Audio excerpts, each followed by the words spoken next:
dahil on off lang ang display. So problema controller, and then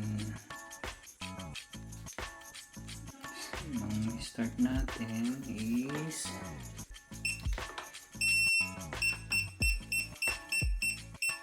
error 18.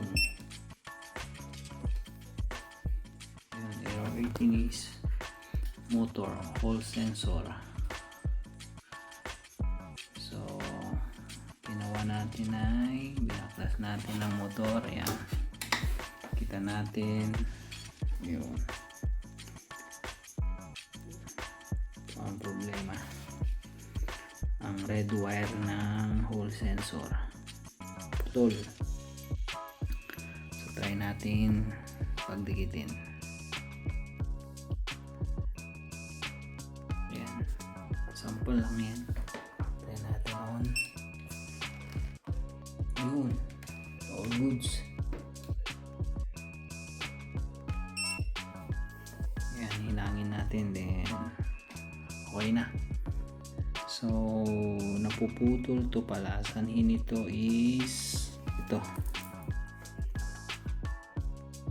yung lock ng motor. Ito, pag mali yung kabit mo or umiikot na siya, sumasama tong wire, umiikot din yan kasi kita ko ikot yan eh, pumulupot hanggang naputol yung red.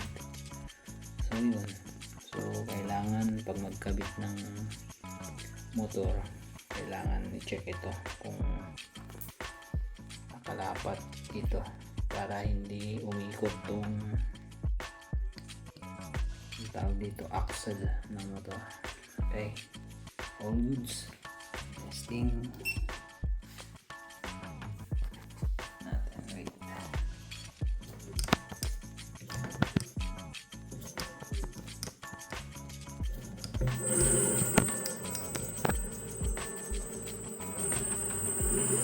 Top speed 30.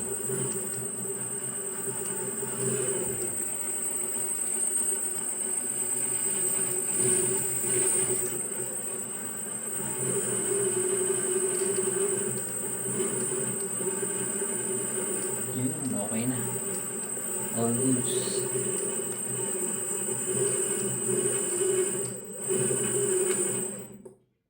So yun ang final, oh.